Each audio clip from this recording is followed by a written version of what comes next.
Bismillahirrahmanirrahim. Assalamualaikum warahmatullahi wabarakatuh. Kami dari kelompok 4 akan mempresentasikan tentang tindak pidana Mayantara atau lebih dikenal dengan cybercrime.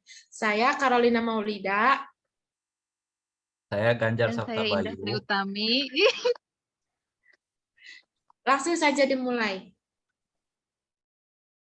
Yang pertama, perkembangan internet dan umumnya dunia cyber tidak selamanya menghasilkan hal-hal yang positif. Salah satu hal negatif yang merupakan efek sampingnya antara lain adalah kejahatan di dunia maya atau cybercrime. Hilangnya batas ruang dan waktu di internet mengubah banyak hal. Fenomena cybercrime memang harus diwaspadai, karena kejahatan ini agak berbeda dengan kejahatan lain pada umumnya. Cybercrime dapat dilakukan tanpa mengenal batas teritorial dan tidak diperlukan interaksi langsung antara pelaku dengan korban kejahatan. Bisa dipastikan dengan sifat global internet, semua negara yang melakukan kegiatan internet hampir pasti akan terkena imbas perkembangan cybercrime ini. Yang pertama, saya akan menjelaskan tentang definisi cybercrime. Cybercrime adalah tindak pidana kriminal yang dilakukan pada teknologi internet atau cyberspace, baik yang menyerang fasilitas umum di dalam cyberspace atau kepemilikan pribadi. Secara teknik, tindak pidana tersebut dapat dibedakan menjadi offline crime, semi-online crime, dan cybercrime. Masing-masing memiliki karakteristik tersendiri, namun perbedaan utama antara ketiganya adalah keterhubungan dengan jaringan informasi publik atau internet. Selanjutnya akan dilanjutkan oleh Bapak Ganjar. Terima kasih. Terima kasih, Tes. Halo. Muncul nggak wajah? Masuk, Pak. Muka sayanya ada? Ada, Kok nggak ada? Pak Ganjar. Ada. Akan dilanjutkan oleh Ibu Indah terlebih dahulu. Motif cybercrime. Motif pelaku kejahatan di dunia maya atau cybercrime pada umumnya dapat dikelompokkan menjadi dua kategori, yaitu yang pertama motif intelektual, yaitu kejahatan yang dilakukan hanya untuk kepuasan pribadi dan menunjukkan bahwa dirinya telah mampu untuk merekayasa dan mengimplementasikan bidang teknologi informasi. Kejahatan dengan motif ini pada umumnya dilakukan oleh seseorang secara individual.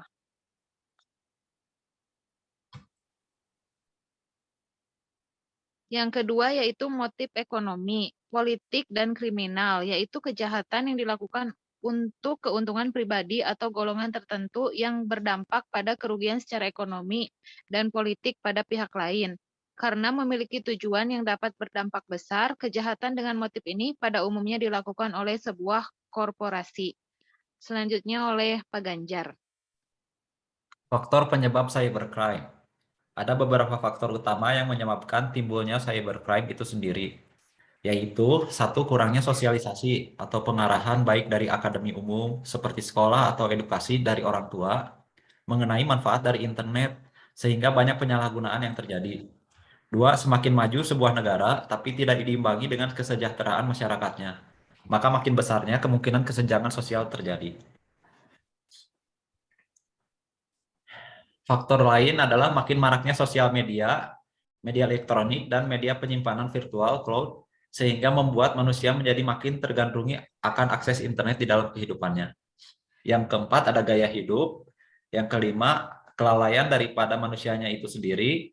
Keenam, adanya keinginan pengakuan dari orang lain. Ketujuh, kian majunya teknologi dan mudah mengakses jaringan internet anytime, anywhere, tanpa ada batasan waktu. Dengan adanya teknologi internet, akan menghilangkan batas wilayah negara yang menjadikan dunia ini menjadi begitu dekat dan sempit.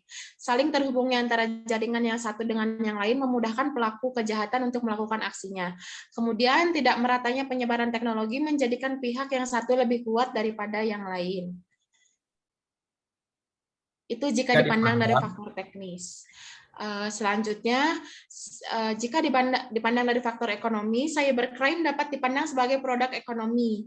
Isu global yang kemudian dihubungkan dengan kejahatan tersebut adalah keamanan jaringan. Keamanan jaringan merupakan isu global yang muncul bersamaan dengan internet.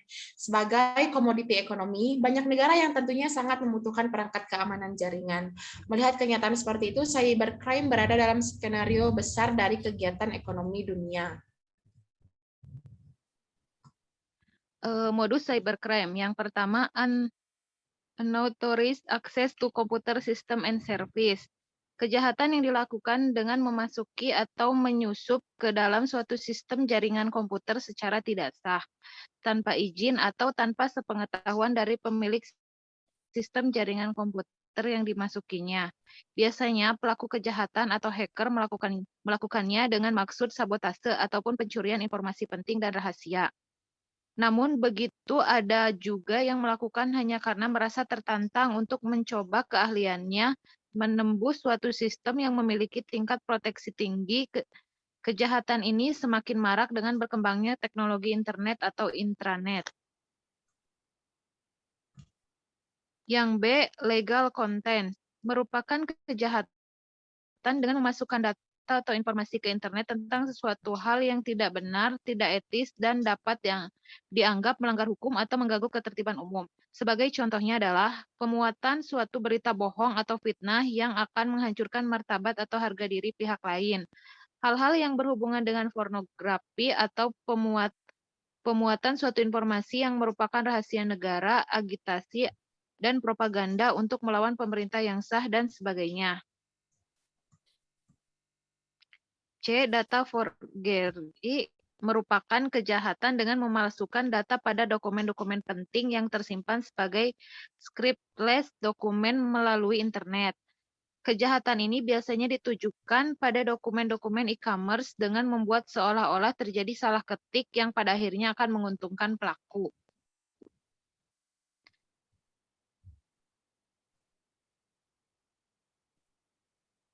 Yang D, cyber espionage merupakan kejahatan yang memanfaatkan jaringan internet untuk melakukan kegiatan mata-mata terhadap pihak lain dengan memasukkan sistem jaringan komputer atau komputer network system pihak sasaran. Kejahatan ini biasanya ditujukan terhadap saingan bisnis yang dokumen ataupun data-data pentingnya tersimpan dalam suatu sistem yang computerized. Bisa saya lanjutkan yang E, yaitu cyber sabotage and extortion. Kejahatan ini dilakukan dengan membuat gangguan, perusakan, atau penghancuran terhadap suatu data, program komputer, atau sistem jaringan komputer yang terhubung dengan internet. Biasanya kejahatan ini dilakukan dengan menyusupkan suatu logic bomb, virus komputer, ataupun suatu program tertentu. Sehingga data, program komputer, atau sistem jaringan komputer tidak dapat digunakan, tidak dapat berjalan sebagaimana mestinya, atau berjalan sebagaimana yang dikehendaki oleh pelaku. Selanjutnya, F, ada offense against intellectual property. Kejahatan ini ditujukan terhadap hak asasi, hak atas kekayaan intelektual yang dimiliki pihak lain di internet.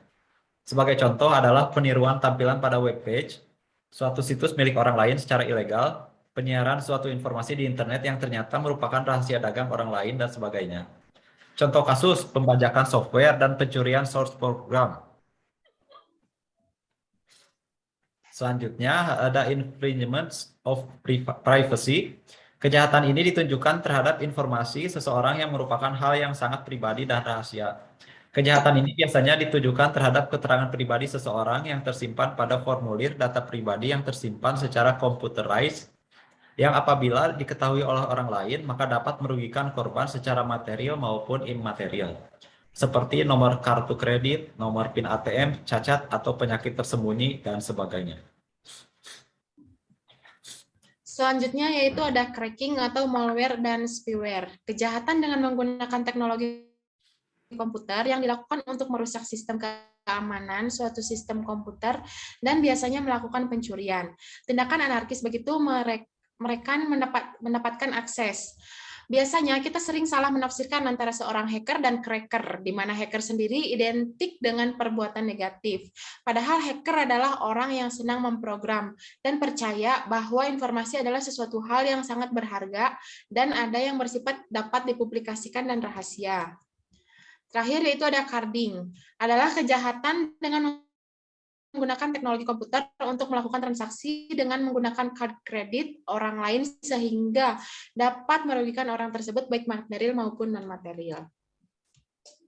Selanjutnya ada studi kasus, contoh-contoh kasus tentang kejahatan cybercrime. Yang pertama adalah pencurian akun user internet, merupakan salah satu dari kategori identity theft and fraud, pencurian identitas dan penipuan. Hal ini dapat terjadi karena pemilik user kurang sigap terhadap keamanan di dunia maya. Dengan membuat user dan password yang identik atau gampang ditebak, memudahkan para pelaku kejahatan dunia maya ini melakukan aksinya.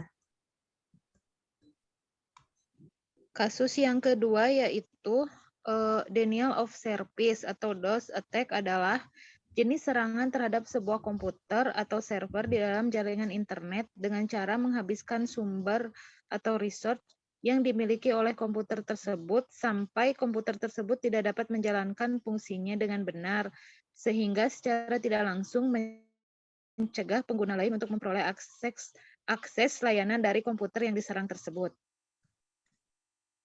Kasus yang ketiga adalah deface, membajak situs web. Metode kejahatan deface adalah mengubah tampilan sesuai keinginan pelaku kejahatan. Bisa menampilkan tulisan-tulisan provokatif atau gambar-gambar lucu. Merupakan salah satu jenis kejahatan dunia maya yang paling favorit karena hasil kejahatan dapat dilihat secara langsung oleh masyarakat. Nah, selanjutnya yaitu ada penanganan cybercrime. Cybercrime adalah masalah dalam dunia internet yang harus ditangani secara serius. Sebagai kejahatan, penanganan terhadap cybercrime dapat dianalogikan dengan dunia nyata, harus dengan hukum legal yang mengatur.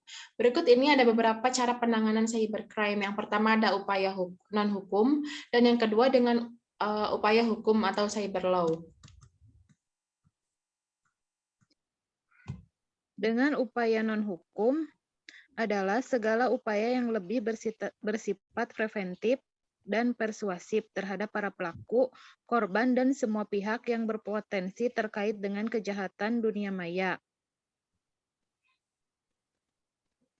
Penanganan cybercrime dengan upaya hukum atau cyber law yaitu adalah segala upaya yang bersifat mengikat, lebih banyak memberikan informasi mengenai hukuman dan jenis pelanggaran atau kejahatan di dunia maya secara spesifik.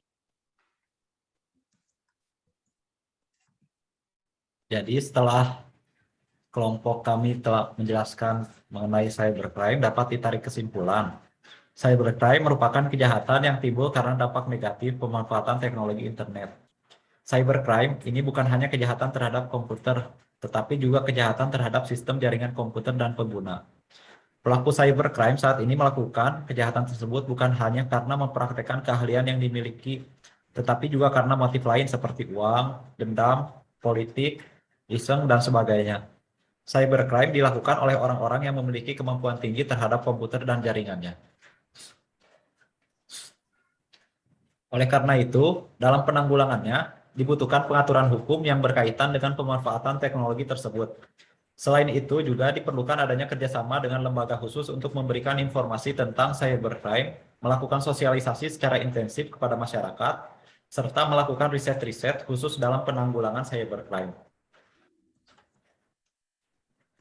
Terima kasih. Sekian yang bisa kami sampaikan mengenai tindak pidana cybercrime. Kami mohon maaf apabila terjadi kesalahan dalam penyampaian kata maupun mengenai tindak pidana cybercrime. Billahi taufiq wal hidayah. Wassalamualaikum warahmatullahi wabarakatuh. Terima kasih. Terima kasih.